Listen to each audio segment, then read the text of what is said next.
Hay un silencio particular que solo existe en las escuelas cuando se quedan vacías. No es la ausencia de sonido. Es el eco atrapado de miles de gritos, risas y pisadas que de pronto cesan a las 6 de la tarde. Mi nombre es Julián, y durante 15 años fui el archivista principal de la Escuela Normal Superior Benito Juárez, un edificio porfiriano de techos altos, vigas de madera crujiente y muros de piedra que parecen absorber el frío del invierno. Mi trabajo consistía en digitalizar expedientes muertos, documentos que databan de principios del siglo XX, boletas de calificaciones en papel amarillento, actas de consejo escolar escritas con pluma fuente y fotografías en sepia de generaciones enteras de alumnos que hoy ya descansaban bajo tierra. Era un empleo monótono, solitario, ideal para un hombre que prefiere la compañía del polvo y el papel al ruido del mundo exterior. El problema comenzó en noviembre, cuando la dirección ordenó desalojar la bodega del subsuelo para construir un nuevo laboratorio de cómputo. El subsuelo era un laberinto de pasillos húmedos que olían a hongo y a tuberías oxidadas.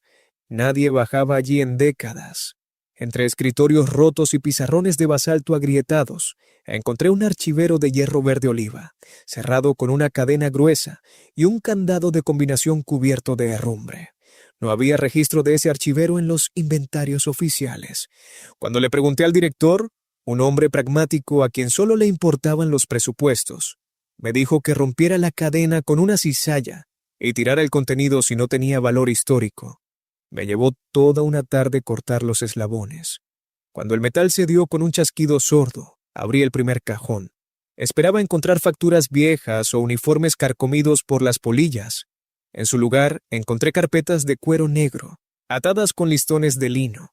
En la portada de la primera carpeta, escrito con una caligrafía perfecta, casi geométrica, se leía: Registro de alumnos omisos, 1942 a 1945.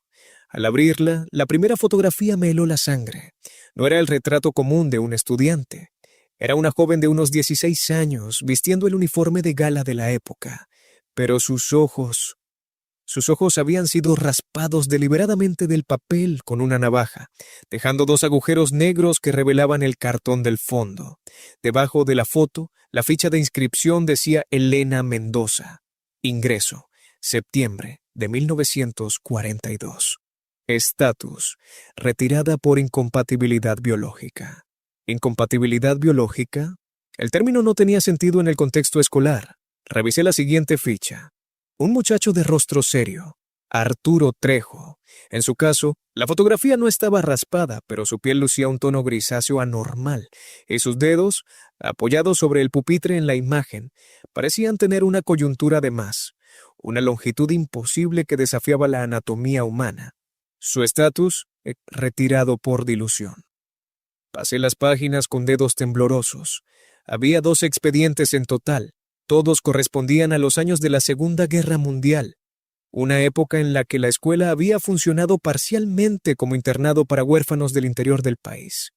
En todos los casos, los motivos de baja eran aberrantes: fisura del reflejo, pérdida de densidad ósea voluntaria, exceso de persistencia ambiental. Decidí llevarme las carpetas a mi oficina en el piso superior para analizarlas con calma. Afuera, la lluvia de la tarde comenzaba a golpear los ventanales altos del edificio, y el cielo se tiñó de un color púrpura sucio. Fue entonces cuando escuché el primer golpe. No venía de la calle, ni de los pasillos. Venía directamente del piso de madera, justo debajo de mi escritorio. Para entender lo que descubrí esa noche, debo hablar del profesor Sebastián Aguirre. Gracias a las actas de consejo de 1943, supe que él había sido el director del internado durante los años de la guerra. Aguirre era un hombre de ciencia, graduado en Europa, que creía firmemente que la educación pública era el mecanismo para moldear no solo la mente, sino la estructura misma del ciudadano del futuro. Escondido entre los expedientes de los 12 alumnos omisos, encontré su diario personal. Un cuaderno pequeño de pastas rígidas, saturado de notas marginales en latín y diagramas que recordaban a esquemas médicos, combinados con extrañas proyecciones geométricas de los salones de la escuela. 14 de octubre de 1943, decía una de las entradas. La alumna Elena ha comenzado a mostrar los signos de la tercera etapa. Su voz ya no produce ondas registrables en el fonógrafo común, sino que genera una vibración que hace sangrar los oídos de sus compañeras de dormitorio. Las niñas dicen que Elena pasa las noches de pie, mirando la esquina del techo, sin parpadear. He tenido que aislarla en el aula de música del sótano. El espacio arquitectónico de ese salón, con sus muros curvos, contiene la dispersión de su presencia. No podemos permitir que el inspector del ministerio vea en lo que se está convirtiendo. El proceso de moldeo es irreversible. El texto se volvía cada vez más críptico. Aguirre hablaba de la escuela no como un lugar de enseñanza, sino como una caja de resonancia social. Sostenía que si se concentraba a un grupo de mentes jóvenes, aisladas del mundo, bajo un régimen de estricta disciplina y repetición verbal, rezos, cantos de himnos, memorización absoluta, la realidad física del edificio comenzaría a ceder, permitiendo la entrada de algo más, algo que él llamaba la Gran Directiva. 22 de noviembre de 1943. Arturo ha perdido la consistencia en su brazo izquierdo. Hoy, mientras escribía en el pizarrón, su extremidad se estiró 2 metros para alcanzar el borrador. Las alumnas no gritaron. El adoctrinamiento ha sido un éxito. Saben que la alteración de la carne es el precio de la excelencia. Mañana iniciaremos la dilución final en el pozo de cimentación. Sentado en mi escritorio con la única luz de mi lámpara de lectura, sentí que el aire de la oficina se volvía denso, difícil de respirar. El olor a humedad del sótano parecía de haber subido por las escaleras, impregnándolo todo. Miré el reloj de la pared. Eran las 11 de la noche. El vigilante nocturno, un anciano llamado don Mateo, ya debería haber pasado a revisar mi piso, pero no había rastro de él. Tomé mi linterna y salí al pasillo principal. El eco de mis pasos en la loseta de mármol sonaba distorsionado. Caminé hacia el salón de música, el mismo que el profesor Aguirre mencionaba en su diario. La puerta de madera pesada estaba entreabierta. Al iluminar el interior, la luz de mi linterna reveló las hileras de bancas antiguas cubiertas con lonas de plástico blanco que en la oscuridad parecían siluetas de personas arrodilladas. En el fondo del salón, donde solía estar el piano de cola, el plástico que cubría el instrumento se movió. No fue un movimiento rústico provocado por el viento. Fue un levantamiento lento, como si alguien estuviera empujando la lona desde abajo, intentando ponerse de pie. «Don Mateo», pregunté con la voz rota. Nadie respondió, pero desde el fondo del piano, un sonido comenzó a emerger. Era una nota baja, un zumbido que no parecía provenir de cuerdas metálicas, sino de una garganta humana que intentaba imitar un acorde. El sonido vibró en mis dientes, en mis ojos, en los huesos de mi cráneo. Recordé las palabras de Aguirre. Genera una vibración que hace sangrar los oídos. Una gota de líquido cálido comenzó a resbalar por mi oreja izquierda. Era sangre. Aterrado retrocedí hacia el pasillo, cerrando la puerta de golpe. Corrí de regreso a mi oficina, pero al llegar me di cuenta de que el espacio había cambiado. La disposición de los muebles era la misma, pero las ventanas altas ya no mostraban la silueta de los árboles de la calle, ni las luces de la ciudad. Solo había una negrura absoluta, espesa, como si el edificio hubiera sido arrancado del suelo y suspendido en un vacío atemporal. En mi escritorio, el diario de Aguirre estaba abierto en una página que no había visto antes. La tinta parecía fresca, brillante, como si acabara de ser aplicada sobre el papel. Para quien encuentre este registro, la escuela nunca fue diseñada para los vivos. Los muros de ladrillo rojo y la argamasa mezclada con sangre de ganado tienen un propósito terminal. Cada alumno que entró aquí dejó una parte de su peso molecular en la estructura. Si estás leyendo esto es porque la cadena se ha roto y los omisos necesitan un nuevo administrador. La geometría de la carne exige equilibrio. Escuché pasos en el pasillo. Eran pisadas pesadas, rítmicas, pero acompañadas por un sonido de arrastre húmedo, como si un cuerpo sin huesos fuera jalado sobre el mármol. Me escondí debajo del pesado escritorio de roble, apagando mi linterna. A través de la ranura inferior de la puerta de la oficina, vi entrar la luz del pasillo. o lo que quedaba de ella. La silueta que se detuvo en el umbral no era don Mateo.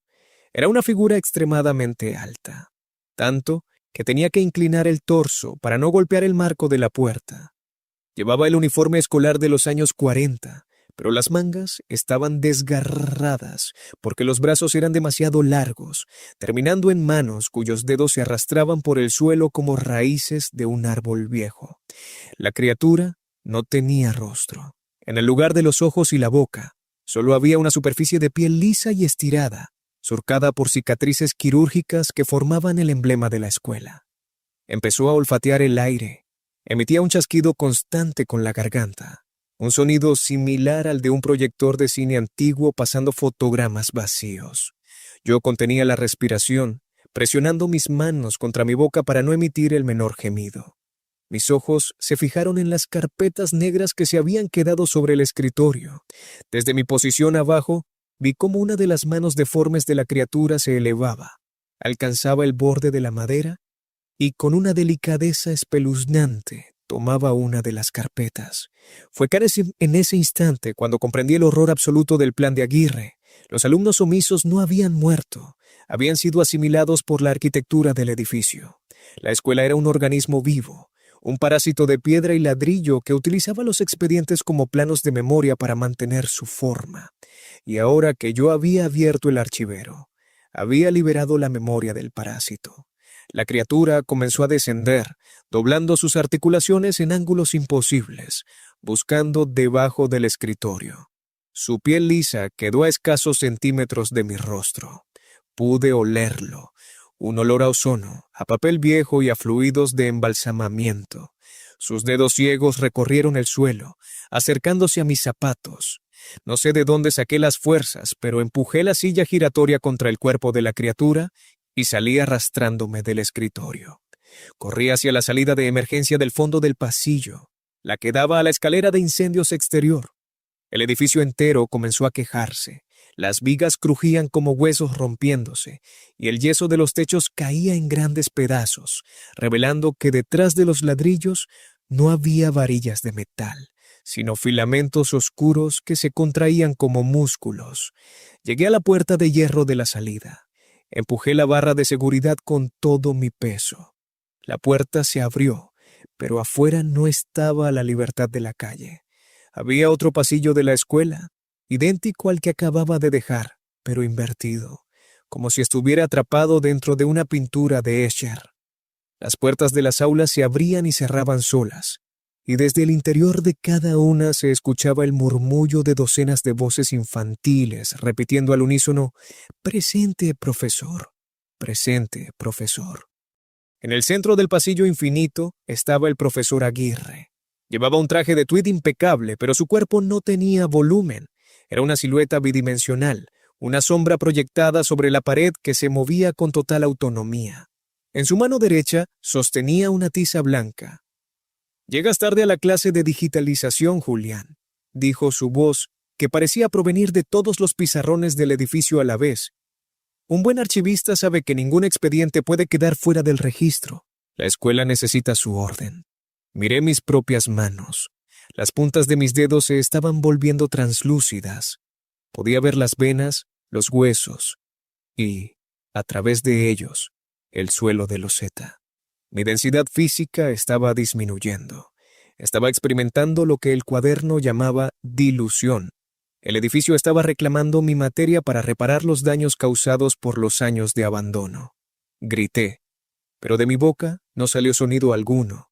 Solo un zumbido sordo que hizo vibrar los vidrios de los salones.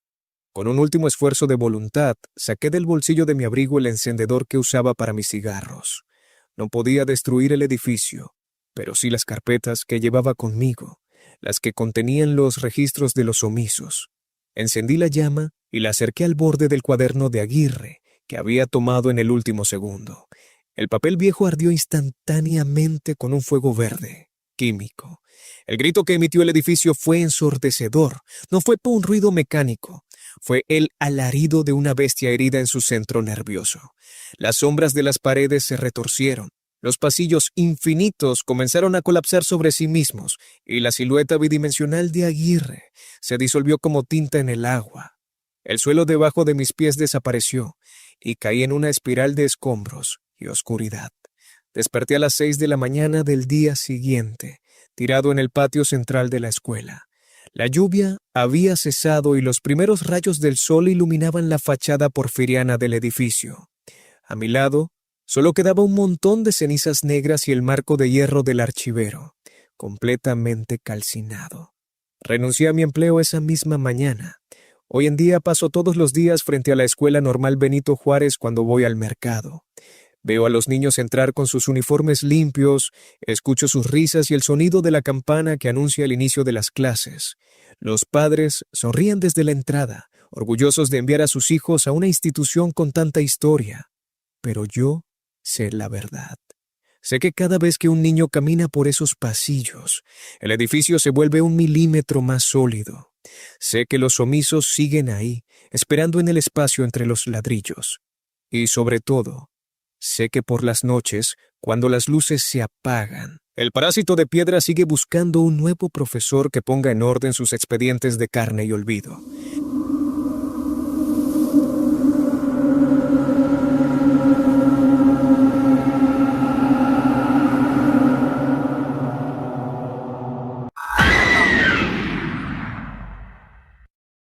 Hay lugares en la sierra que no aparecen en los mapas satelitales, no porque el gobierno no sepa que existen, sino porque la tierra misma parece rechazar la mirada de la tecnología. San Antonio de los Pinos es uno de esos pueblos.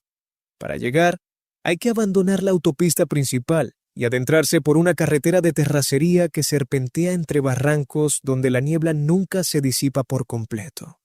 Es una niebla espesa, grasosa, que se adhiere al parabrisas como si tuviera vida propia. Viajé allí con mi hermano menor, Hugo, a mediados de otoño.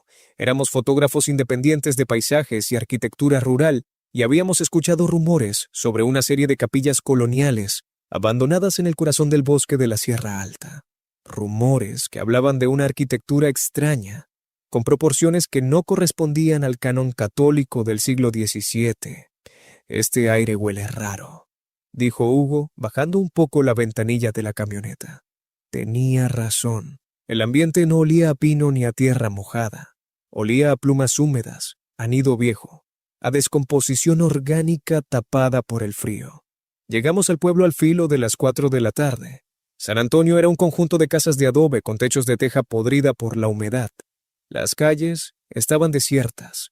No se veían perros callejeros, ni niños jugando, ni humo saliendo de las chimeneas. La única estructura imponente era la iglesia de la plaza central, un templo de piedra negra cuya torre campanario no terminaba en una cruz, sino en una plataforma plana, coronada por la escultura de un ave de proporciones grotescas. Nos hospedamos en la única posada del lugar, atendida por un anciano de pocas palabras, llamado Don Anselmo. El hombre tenía los ojos cubiertos por cataratas blanquecinas que le daban un aspecto ciego, pero se movía por la casa con una precisión que resultaba incómoda. No salgan después de que caiga la niebla, nos advirtió mientras nos entregaba la llave de la habitación. En este pueblo, la noche no es para los hombres, es de el vigilante. ¿El vigilante?, pregunté intentando sonar casual. Se refiere al ave que está en la torre de la iglesia. Anselmo detuvo sus manos huesudas sobre el mostrador de madera. No nos miró directamente, pero su rostro se contrajo en una mueca de profundo desagrado. Eso que está en la torre es solo piedra, muchacho. Lo que está en el bosque tiene hambre. Cierren la puerta con cerrojo y no miren por la ventana. No importa qué tipo de canto escuchen afuera. Hugo no era un hombre que hiciera caso a las supersticiones rurales. Para él, las advertencias de los lugareños eran solo material para alimentar mitos de folclore que hacían sus fotografías más valiosas. A las 2 de la mañana, me despertó el sonido de su cámara fotográfica haciendo clic en el marco de la ventana. «Tienes que ver esto, Adrián», susurró, con una mezcla de excitación y nerviosismo en la voz. Me levanté de la cama, envuelto en la colcha, para protegerme del frío glacial que se filtraba por las rendijas. Al asomarme a la ventana, Vi que la plaza del pueblo estaba inundada por una niebla tan densa que apenas permitía ver el suelo. Pero la niebla no se movía por el viento, giraba en círculos perfectos alrededor de la fuente central, como si fuera un fluido pesado drenándose por un desagüe invisible. Entre la bruma comenzaron a aparecer figuras. Eran los habitantes del pueblo, unas 30 personas, todos vistiendo túnicas largas de un color gris sucio, hechas de lo que parecía ser lona de costal. Caminaban descalzos sobre las piedras frías, en un silencio absoluto que resultaba más aterrador que cualquier cántico. En el centro del círculo, 4 hombres cargaban una litera de madera pesada. Sobre ella no había una imagen de un santo ni de la Virgen. Había una criatura viva. Era un búho, pero su tamaño desafiaba cualquier lógica biológica. Medía fácilmente 2 metros de altura, estando posado sobre sus garras. Su plumaje era de un color negro azabache, tan oscuro que parecía absorber la poca luz de la luna. Sus ojos, 2 esferas del tamaño de platos llanos, brillaban con un color amarillo fosforescente, una luz interna que parecía inteligente, antigua y malévola. Lo más perturbador no era su tamaño, sino sus extremidades inferiores. Las garras que se aferraban a la madera de la litera no eran de ave, eran manos humanas, largas, de piel escamosa y uñas negras, modificadas para terminar en espuelas afiladas. «Tenemos que seguirlos», dijo Hugo preparando su equipo fotográfico. «Si capturo esto en alta resolución, tenemos la portada de cualquier revista de antropología del mundo. Es un culto pagano vivo». «Estás loco», le respondí tomándolo del brazo. «¿No viste lo que es esa cosa? Eso no es un animal, Hugo. Vámonos de aquí. Tomemos la camioneta y salgamos del pueblo ahora mismo». Pero Hugo ya estaba poseído por esa terquedad destructiva que caracteriza a los documentalistas. Se soltó de mi agarre, abrió la puerta de la habitación con el menor ruido posible y se deslizó por el pasillo de la posada. No tuve más remedio que seguirlo. No podía dejar a mi hermano solo en medio de aquella locura. Seguimos al contingente a una distancia prudente, guiándonos por el brillo amarillo que los ojos de la criatura proyectaban en la niebla como 2 faros de auto. Nos adentramos en el bosque, ascendiendo por un sendero flanqueado por pinos gigantescos que parecían cerrarse detrás de nosotros, bloqueando el camino de regreso. El aire se volvió tan denso que cada bocanada quemaba los pulmones. El olor a plumas y sangre era insoportable. Llegamos a un claro natural, donde los árboles formaban un anfiteatro perfecto. En el centro del claro se alzaba un monolito de piedra volcánica negra, tallado con relieves que mostraban figuras humanas desmembradas que servían de alimento a seres alados. Los lugareños se arrodillaron en el suelo, enterrando sus rostros en la hojarasca húmeda. Los 4 hombres bajaron la litera y la criatura descendió con un aleteo pesado que produjo un viento frío, apagando las pocas antorchas que cargaban. El claro quedó iluminado únicamente por el resplandor de sus ojos amarillos. Entonces la criatura habló.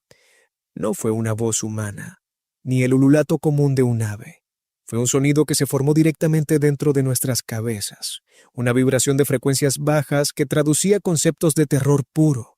Exigía el pago del tributo de otoño. El tributo por haber permitido que el pueblo sobreviviera un año más al invierno de la sierra. Don Anselmo, el posadero, se levantó del suelo. Llevaba de la mano a una niña de no más de 8 años, vestida con un camisón blanco. La niña no lloraba. Sus ojos estaban fijos, vacíos, bajo el efecto de algún narcótico local. El anciano la condujo hasta la base del monolito negro y la dejó allí, regresando a su posición en el círculo sin mirar atrás. Hugo, horrorizado por lo que estaba a punto de presenciar, levantó su cámara para tomar la fotografía que sirviera de evidencia para la policía. El flash automático se activó por error. Una explosión de luz blanca iluminó el claro durante una fracción de segundo. En ese instante de iluminación, vimos el horror completo. El cuerpo del búho gigante estaba recubierto no solo de plumas, sino de rostros humanos pequeños que se retorcían bajo su piel, asomándose entre las alas como tumores vivos. El fogonazo de la cámara rompió el trance del culto. El búho gigante giró la cabeza en un ángulo imposible de 180 grados, fijando sus inmensos ojos amarillos directamente en la posición donde nos ocultábamos detrás de un tronco caído. «¡Corre!», grité empujando a Hugo. El claro estalló en un caos de gritos y aleteos brutales. El búho gigante no voló en el sentido estricto. Se propulsó a través de la niebla a una velocidad sobrehumana, rompiendo las ramas de los pinos a su paso. Nosotros corríamos colina abajo, a ciegas, tropezando con las raíces y las rocas del sendero. Escuché a Hugo gritar detrás de mí. Al voltear, vi que una de las manos escamosas de la criatura lo había tomado por los hombros, levantándolo del suelo con una facilidad pasmosa. Las garras humanas del ser se enterraron en su carne, y la sangre comenzó a empapar su chaqueta. «¡Adrián, ayúdame!», alcanzó a gritar mi hermano antes de que el búho lo elevara hacia la copa de los árboles oscuros. Saqué la pequeña navaja que llevaba en el cinturón e intenté trepar por el tronco de uno de los pinos para alcanzarlo. Pero la niebla se cerró sobre mí de golpe, ocultando la visibilidad por completo. Desde las alturas del bosque se escuchó un sonido espantoso, el crujido de huesos rompiéndose, seguido por un suspiro largo, un eco de satisfacción que resonó en mi mente con la voz de mi propio hermano. Los lugareños comenzaron a rodearme. Sus rostros, desprovistos de las túnicas ahora, mostraban deformidades terribles. Algunos tenían parches de plumas oscuras creciendo en las mejillas. Otros tenían las pupilas completamente amarillas y redondas, sin rastro de la esclerótica humana. «No luches, muchacho», dijo don Anselmo, apareciendo entre la bruma. «Tu hermano ya es parte del nido. Ha sido una buena ofrenda. El vigilante está complacido». «¿Qué son ustedes?», grité blandiendo la navaja con desesperación. «Son unos monstruos». «Somos lo que la tierra exige para no devorarnos a todos», respondió el viejo con tristeza. «La niebla no es clima, es el aliento de nuestro Dios, y él necesita carne para mantener el frío en la cumbre». Logré romper el cerco empujando a don Anselmo, quien cayó al suelo con la fragilidad de un pájaro viejo. Corrí sin parar hasta que mis pulmones sangraron por el esfuerzo. Llegué a la camioneta en la plaza del pueblo, encendí el motor y manejé a toda velocidad por la carretera de terracería, sin importar los barrancos ni la nula visibilidad. No me detuve hasta que encontré las luces de la autopista federal y el amanecer comenzó a disipar la bruma de la sierra. Fui a la policía del estado. Regresé 2 días después con un grupo de agentes armados. Cuando llegamos al lugar donde debía estar San Antonio de los Pinos, solo encontramos un claro inmenso lleno de cimientos de piedra devorados por la vegetación desde hacía décadas. No había casas de adobe, no había plaza, no había iglesia. Los policías me miraron como si fuera un loco o un drogadicto que había abandonado a su hermano en el bosque. Sin embargo, sé que lo que viví fue real. Sé que Hugo está ahí arriba. Lo sé porque todas las noches, desde que regresé a la ciudad, la niebla comienza a formarse misteriosamente en el balcón de mi departamento, sin importar el clima de la ciudad. Y cuando miro entre la bruma, escucho un ululato suave, una voz que me llama desde la oscuridad del techo, pidiéndome que regrese a la sierra para completar el tributo de la familia.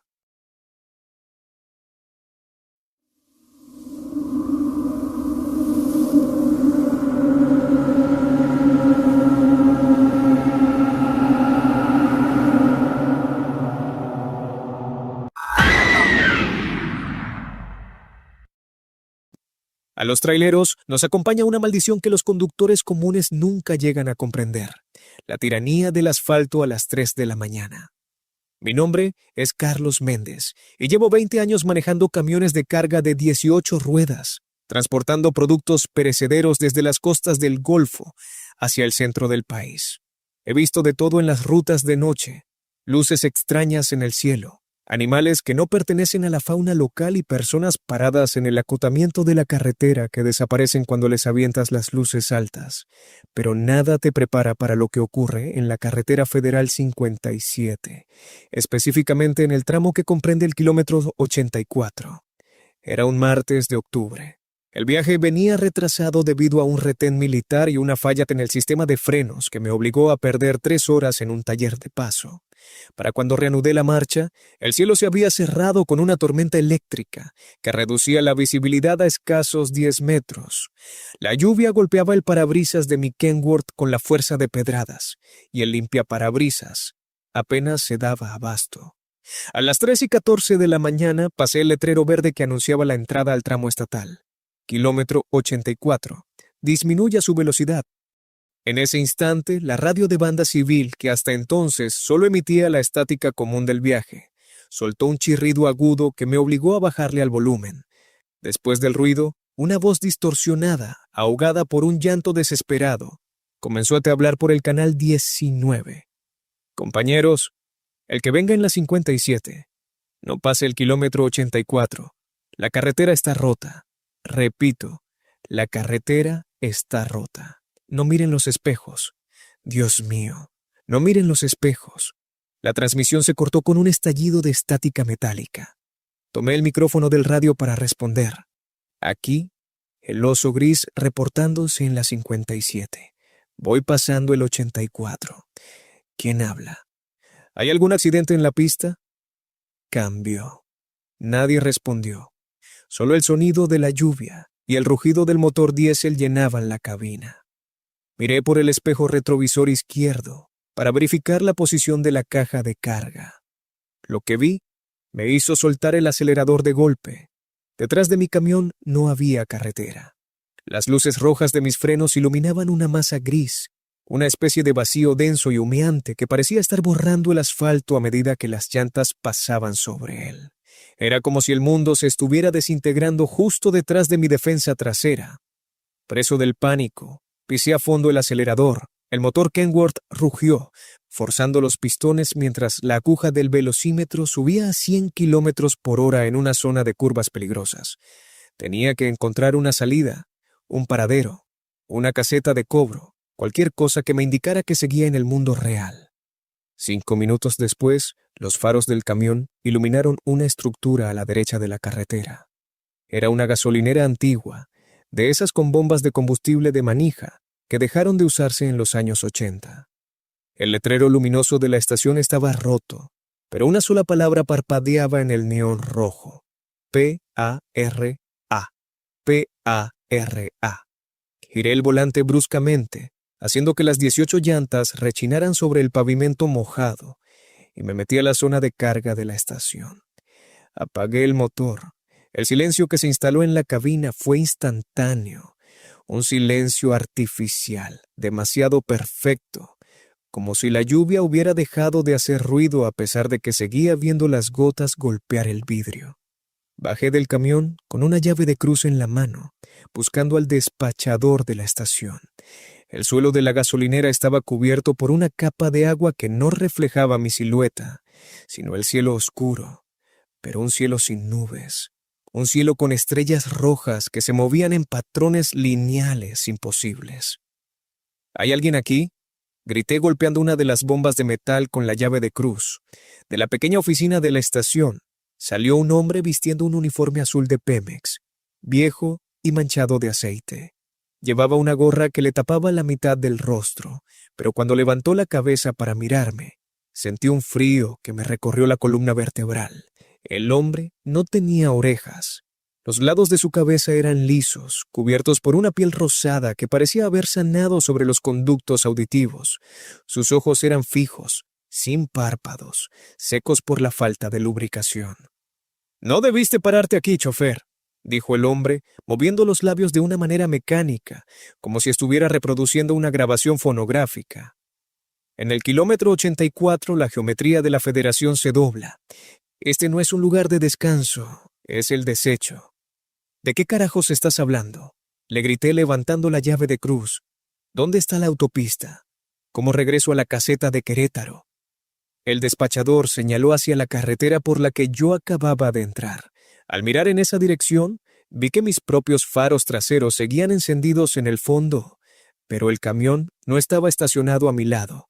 Estaba pasando de largo por la carretera en ese mismo instante. Vi la cabina de mi propio Kenworth cruzar frente a la gasolinera a toda velocidad. y a través de la ventana de la cabina me vi a mí mismo al volante, con los ojos desorbitados por el miedo. Me di la vuelta, horrorizado, y miré hacia el camión en el que me encontraba parado. Ya no era mi Kenworth moderno, era un camión viejo, oxidado, un modelo de los años 70 cuya cabina estaba llena de vegetación muerta y polvo acumulado de décadas. El motor estaba frío y las llantas estaban ponchadas, enterradas en el lodo de la estación. Estaba atrapado en una paradoja. El camión que manejaba era el mismo que ahora estaba abandonado, y el camión que acababa de pasar por la pista era mi propio futuro, o mi propio pasado repitiéndose infinitamente. Cada conductor que entra al tramo del 84 deja una iteración de su vida aquí, explicó el hombre sin orejas, acercándose a mí con pasos lentos. La carretera se alimenta de la distancia que nunca logran recorrer. Tú ya pasaste por aquí 3000 veces esta noche, Carlos, y 3000 veces te has bajado a preguntarme lo mismo. No, eso es mentira, dije retrocediendo hacia la pista. Yo acabo de pasar el letrero hace 10 minutos. Tengo que subirme al camión que viene atrás. Corrí hacia el acotamiento de la carretera. La lluvia volvió a sonar en mi cabeza con la fuerza de un trueno. A lo lejos, las luces de otro tráiler comenzaron a recortarse en la oscuridad de la tormenta. Era otro camión de carga, viniendo a toda velocidad. Me paré en medio del carril de alta velocidad, agitando los brazos desesperadamente para que el chofer me viera y frenara. Las luces halógenas del tráiler me cegaron temporalmente. El camión no disminuyó la velocidad.